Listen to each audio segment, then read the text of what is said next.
my girl la tsy ho afaka atao boko na tsara anao na ratsy matokisa sisy loko efa lasanao foko ka tsy miofatra am'zao no fihinanao vina de tiako foany anao tilo zao profo atolotro anao tena avy am foko fa tsy misy kilalao tsy misy sakisaky tina kosikosy ambafy fa tsika roa mitambatra tsy poin savoravo na zaho vakivavy na heditra ny fontsy fity efa voasetraka mahery noho ny asitry nanorana navandro fity efa tsy horavo zay mitetiky iny amiga na de potika ny vavy tiako tena tiky anao eto tany tsisa solo anao meko anao le fitiavako ao efa rasanao ka se andao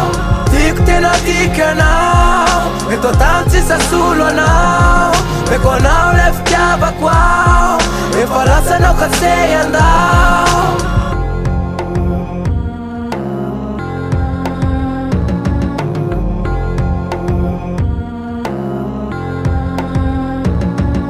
de ataoko tondrano mifafy ambony kisa re olona tsy ty tsy mpandrava lalatsika fa mihevitra ny tenako izay bandy mora finy hoe hivadika aminao a de omeny sy mpamiriky zany alotsekeko raha iretirety aty sady fiainana taloha le hoe tilorana fity ka mba ianao tary fa tsy ho atakaliko azy izy no efa tiako sady ataoko mariazy ho anao disery ka mba matokisana efa vita faty maty de atao boky le sela karazana trisy pointy safa retirety zao inoko fa tsy avy amiko fangamba avy aminao tiako tena tiky anao eto tany tsisa solo anao meko anao le fitiavako ao efa rasanao ka se andao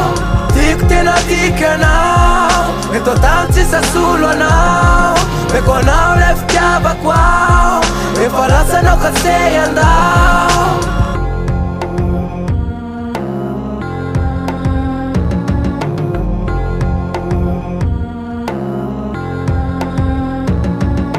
zao akile ihany bikosiko ny atao anatiko ataoko reny boko na fa elaka tsy tatiko ny tsy laza aminao miafina atao boko fa tony fa ekandro na le hoe enao mitiko tsy tako na avenina fa to mibaribary na ifitiavako mahery avy am zanahary omeko anao tsindramina karaizy tianjakao atao fotonitsika zay tsy afaka aminao fenao io lay tokana tsy ho afaka atoko amiko na lavitra nakaiky de anao alohany tiavy za natao anao ianao natao ana fititsika ilalao ty ho atolotro antoa tiako tena tiky anao eto tany tsisa solo anao meko anao le fitiavako ao efa rasanao ka se andao